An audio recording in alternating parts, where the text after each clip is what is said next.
Bonjour à tous et bienvenue sur la chaîne dédiée à l'alimentation IGEBA. Aujourd'hui, je vous propose d'explorer les 3 différents types d'éléments sucrants que j'adore utiliser en pâtisserie. Si vous êtes nouveau sur la chaîne, sachez que je publie régulièrement des vidéos de conseils, de recettes concernant l'alimentation IGEBA. Si toutes ces vidéos vous intéressent, alors n'hésitez pas à vous abonner. C'est parti! Le premier élément sucrant que j'utilise est le miel d'acacia car il a un index glycémique bas par rapport à d'autres miels.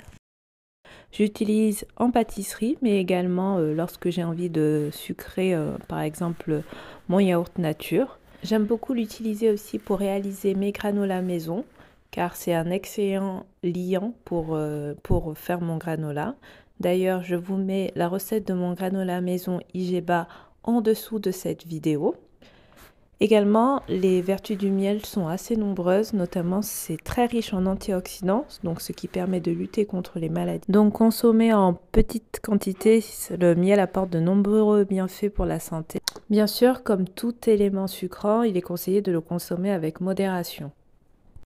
Le deuxième élément est le sucre de coco. Contrairement au sucre blanc raffiné, le sucre de coco a conservé ses nutriments. Notamment, il contient énormément de minéraux comme le potassium, le magnésium, le zinc ou encore du fer. Il a un index glycémique qui est beaucoup plus bas que le sucre blanc raffiné. Donc, ce qui est bénéfique justement pour les personnes qui veulent surveiller leur glycémie. J'aime beaucoup son goût qui a un goût légèrement caramélisé et qui ne dénature pas le goût des différentes recettes de pâtisserie. Également, ce que j'aime beaucoup avec le sucre de coco, c'est qu'il a un pouvoir sucrant qui est supérieur au sucre blanc. Donc il n'y a pas besoin de mettre énormément de sucre lorsque on réalise des recettes de pâtisserie avec du sucre de coco. Et le dernier avantage du sucre de coco, c'est qu'il est moins transformé que le sucre blanc ou le sucre roux. Et enfin, le dernier ingrédient sucrant que j'utilise pour réaliser mes pâtisseries IGEBA est le sirop d'agave. Le sirop d'agave a un index glycémique bas, aux alentours de 15. Il a également un pouvoir sucrant supérieur au sucre blanc raffiné, donc ce qui permet d'en utiliser beaucoup moins dans les recettes que le sucre blanc. C'est un sucre qui a un goût, je trouve, plutôt neutre, donc il est vraiment idéal pour réaliser des pâtisseries sans avoir un goût prononcé.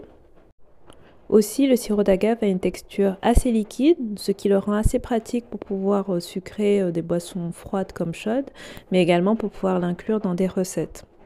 Tout comme le sucre de coco, le sirop d'agave peut être difficile à trouver en grande surface. Et l'un des principaux inconvénients du sirop d'agave, c'est qu'il contient une forte concentration de fructose.